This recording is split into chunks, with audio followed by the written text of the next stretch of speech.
So guys, जैसा कि हमने पिछले एपिसोड में देखा कि बोर्ड के ऊपर लगी पिल सील को खोलने के लिए वांग लिन को पिल स्पेल की जरूरत थी। उसने यून तियान सेक्टर के स्क्रिप्चर पवेलियन से पिल स्पेल चुरा लिया। फिर अब हम जो लिन को देखते हैं वो वांग लिन के कमरे में एक रेस्ट्रिक्शन फॉर्मेशन एक्टिवेट करता है, जिसे देखकर वांग लिन खुश हो गया। वो कहता है कि मुझे उम्मीद नहीं थी, पर यह फॉर्मेशन काफी अच्छा है। जो लिन कहता है कि जब मेरी जान खतरे में थी तब मास्टर ने मेरी मदद की। उन्होंने ही मुझे एल्केमी और फॉर्मेशन का ज्ञान दिया है। अब जब वो मुसीबत में है तो मैं उनकी मदद करने के लिए कुछ भी कर सकता हूँ। ये रेस्ट्रिक्शन फॉर्मेशन मास्टर के बनाए हुए सीक्रेट स्पेस से जुड़ी हुई है और किसी को भी इसके बारे में नहीं पता। मैं बाहर खड़ा होकर नजर रखूंगा, अगर कोई भी परेशानी होती है तो मैं तुम्हें बता दूंगा। ये सब बातें करने के लिए वांग लिन रेस्ट्रिक्शन फॉर्मेशन की मदद से मुआन के पास चला जाता है। उसे देखकर मुआन खुश हो गई, पर फिर उसे पता चलता है कि उसकी हालत खराब है। वो पूछती है कि क्या आपको चोट लगी है। वांग लिन उसे एक स्पेल देकर कहता है कि तुम्हें मेरी फिक्र करने की जरूरत नहीं। इस फर्नेस स्पेल की मदद से तुम 7 एवनली फर्नेस की पावर को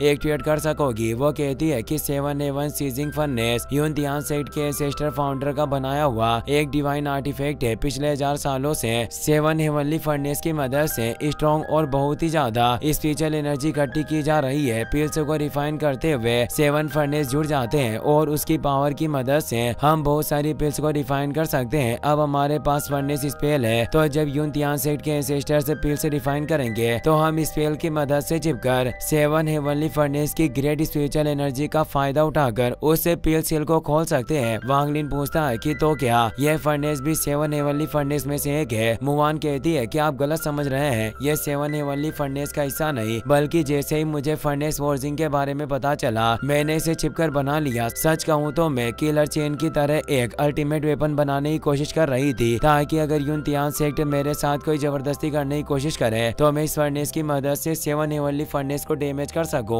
उसके बाद नेसेंट सोल कल्टीवेटर्स फर्नेस को ठीक करने में व्यस्त होंगे और मैं इस मौके का फायदा उठाकर यहाँ से भाग सकती हूँ। वांग लिन पूछता है कि 7 हेवनली फर्नेस की स्पिरिचुअल एनर्जी से पिल सील टूटने के बाद क्या सारी पावर इस 7 ड्रैगन फर्नेस के अंदर जमा होगी। मुआन हमें जवाब देती है। वो कहता है कि इसका मतलब फर्नेस की मदद से कल्टीवेट करने वाले कल्टीवेटर कम मेहनत में तेजी से आगे बढ़ सकते हैं। वहीं यून तियान सेक्ट के एल्डर ओयांग 7 हेवनली फर्नेस के अंदर कुछ अब्ज डाल देते हैं, जिसकी वजह से फर्नेस के अंदर से खतरनाक एनर्जी रिलीज होने लगी। वो बाकी एल्डर से कहते हैं कि मैं जानता हूँ कि तुम सबने बहुत मेहनत के बाद 4th ग्रेड मेडिकल पिल्स को हासिल किया और तुम उन्हें इस तरह गंवाना नहीं चाहते, पर सेक्ट की भलाई के लिए हमें ये करना होगा। एक एल्डर कहते हैं कि हमें पिल्स के खोने का कोई गम नहीं है, हम बस जानना चाहते हैं कि क्या 4th ग्रेड की 6 स्पिरिचुअल पिल्स को सेक्रीफाइस करने के बाद हम सच में लेजेंडरी 5th ग्रेड की स्पिरिचुअल पिल को रिफाइन कर पाएंगे। ओयांग हंसने लगे और वो कहते हैं कि पिल पाथ की कोई सीमा नहीं होती, तो आखिर मैं इस बात की गारंटी कैसे दे सकता हूँ कि हम पिल को रिफाइन कर पाएंगे या नहीं। क्या तुम्हें सच में ऐसा लगता है कि अपनी इस नीच सोच के साथ तुम कभी भी एल्केमी के पीक पर पहुँच पाओगे। ये बात सुनकर सारे एल्डर्स ने शर्म से अपना सिर झुका लिया। ओयांग कहते हैं कि मैं पूरे यकीन के साथ नहीं कह सकता, पर इस पिल सेक्रीफाइस टेक्निक का इस्तेमाल करने के बाद हमारे पास 5th ग्रेड पिल को रिफाइन करने का बहुत अच्छा मौका होगा और हम इतने खास मौके को अपने हाथों से नहीं जाने दे सकते। पिल को रिफाइन करना हेवन और अर्थ के स्पिरिचुअल एसेंस को रिफाइन करने के बराबर है, इसलिए हम भूलकर भी कोई गलती नहीं कर सकते। अब इस दुनिया में 5th ग्रेड स्पिरिचुअल पिल की काफी मान्यता है, पर तुम खुद जानते हो कि बड़े बड़े एल्केमी मास्टर सिर्फ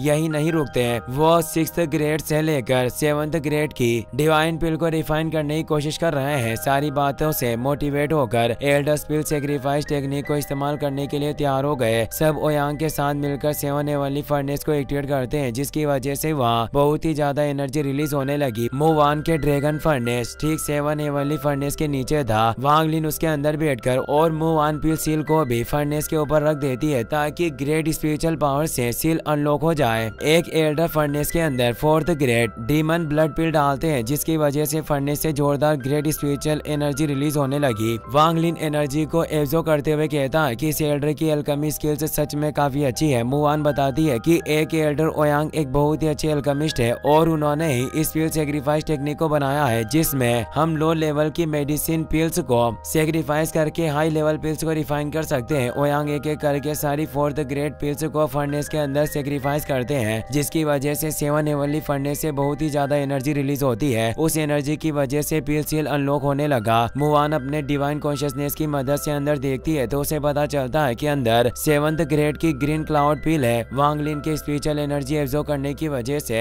7 हेवनली फर्नेस की ग्रेट एनर्जी कमजोर पड़ने लगी। ओयांग इससे काफी हैरान थे। वो कहते हैं कि आखिर 4th ग्रेड की पिल से सेक्रीफाइस करने के बाद भी ग्रेट एनर्जी इतनी कमजोर कैसे है। पर चाहे कुछ भी हो जाए, आज मुझे 5th ग्रेड की पिल रिफाइन करने से कोई नहीं रोक सकता। वो अपनी हेवनली फॉर्मेशन को एक्टिवेट कर लेते हैं, जिसकी वजह से 7 हेवनली फर्नेस हवा में उड़ने लगे। मुआन को समझ में आ गया था कि इस तरह ओयांग को उसके फर्नेस के बारे में पता चल जाएगा, इसलिए वो ड्रैगन फर्नेस को 7 हेवनली फर्नेस की ग्रेट एनर्जी से अलग कर देती है। पर इस तरह वो पिल सील को पूरी तरह से अनलॉक नहीं कर सकते थे, इसलिए वो ओयांग के पास चली गई। स्पिरिचुअल एनर्जी के वोटेज की वजह से पिल नष्ट होने वाली थी, जिस वजह से ओयांग घबरा गए। मुआन कहती है कि वोटेज बहुत ही ज्यादा पावरफुल है, पर आप पिल के साथ इसे नहीं संभाल पाएंगे। बेहतर होगा कि आप 7 हेवनली फर्नेस का कंट्रोल मुझे दे दें। ओयांग के पास कोई रास्ता नहीं था और वो पिल को नष्ट नहीं कर सकते थे, इसलिए वो 7 हेवनली फर्नेस से अपना कंट्रोल हटा लेते हैं। मौके का फायदा उठाकर मुआन ने 7 हेवनली फर्नेस को अपने कंट्रोल में करके छिपकर दोबारा से ड्रैगन फर्नेस में एनर्जी ट्रांसफर करना शुरू कर दी। कुछ वक्त बाद 5th ग्रेड की स्पिरिचुअल पिल पूरी तरह से रिफाइन हो जाती है। ओयांग इससे बहुत ही ज्यादा खुश थे और जोर जोर से हंसने लगते हैं। पिल सील भी पूरी तरह से अनलॉक हो चुकी थी। वांग लिन तुरंत 7th ग्रेड की ग्रीन क्लाउड पिल को एब्जॉर्ब करके कल्टिवेट करने लगा, पर 7th ग्रेड पिल की स्पिरिचुअल एनर्जी बहुत ही ज्यादा खतरनाक थी, जिस वजह से उसके शरीर पर क्रैक पड़ने लगे। वो तुरंत हाई ग्रेड स्पिरिचुअल स्टोन की मदद से अपनी एशियन गॉड बॉडी को वहां बुला लेता है, जिसकी वजह से आसपास की जगह पूरी तरह से बर्फ में जम गई। Clone body Asian God body के साथ मिलकर कल्टिवेशन करने लगती है, जिसकी वजह से क्लोन का गोल्डन कोर बनने लगा। जो लिन वांग लिन के कमरे के बाहर नजर रख रहा था, पर बहुत वक्त बीत जाने के बाद भी वो बाहर नहीं आया था, जिस वजह से जो लिन को फिक्र होने लगी। जेन वेई उसकी तरफ आ रहा था, इसीलिए वो तुरंत रेस्ट्रिक्शन फॉर्मेशन को नष्ट कर देता है, लेकिन जेन वेई ने उस पर हमला करके उसे दूर गिरा दिया। वो गुस्से में पूछता है कि आखिर तुम क्या छिपाने की कोशिश कर रहे हो। वहीं सर्वेंट मुआन को वेडिंग ड्रेस पहनकर देखने के लिए कहती है, पर उसने मना कर दिया। वो सोचती है कि सीनियर ब्रदर बहुत वक्त से कल्टिवेशन कर रहे हो और मैं ये तक नहीं जानती कि सब कुछ ठीक भी चल रहा है या नहीं। तभी जेन वेई वहां आकर मैजिकल हैंड की मदद से मुआन को दूर कर देता है। वो कहता है कि मैं काफी वक्त से तुम्हें देख रहा हूँ, तुम मेरी सादगी का फायदा उठा रही हो, पर अब मैं तुम्हारी मनमानी नहीं चलने दूंगा। वो जो लिन की लाश दिखाकर कहता है कि जो लिन तुम्हारा वफादार स्टूडेंट था, पर इसने एल्डर ओयांग के पिल सैक्रिफाइस रिचुअल में परेशानी खड़ी करने की कोशिश की। मैं सोल सर्च टेक्निक की मदद से इसका दिमाग पढ़ना चाहता था, पर इसने मना कर दिया, इसीलिए मुझे ना चाहते हुए भी इसे मारना पड़ा।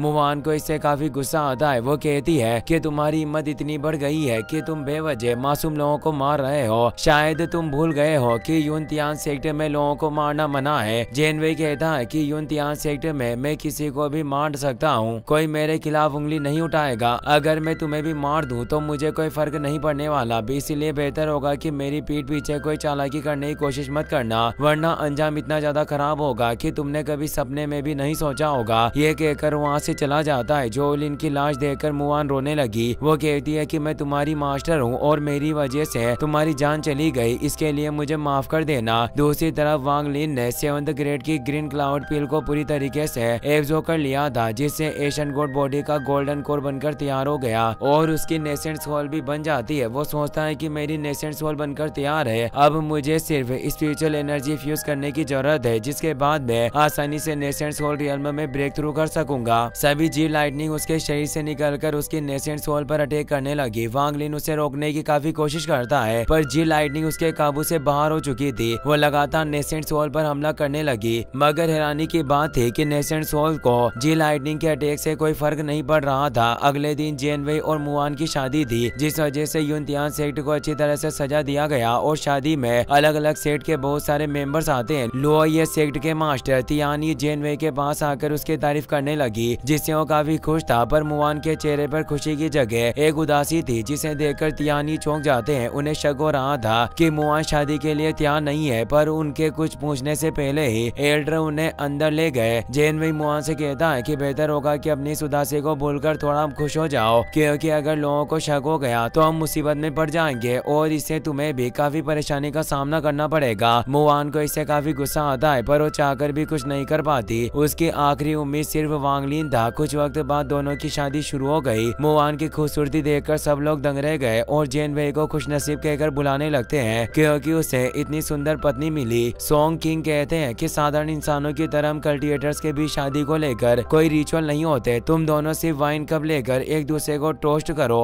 जिससे तुम्हारी शादी पूरी हो जाएगी। जेन वेई कप लेकर तैयार था पर मुआन कप को हाथ नहीं लगाती, जिस वजह से सब लोग हैरान रह गए और उन्हें शक होने लगता है कि यह शादी जबरदस्ती से की जा रही है। लिंगवू नहीं चाहता था कि यह शादी रुक जाए, इसीलिए अपनी पावर की मदद से मुआन से वाइन कप उठाता है, लेकिन तभी एक पावरफुल एनर्जी की वजह से कप टूट गया और आसपास बहुत ही ज्यादा एनर्जी रिलीज होती है। इसी के साथ ये एपिसोड यहीं पर खत्म हो जाता है।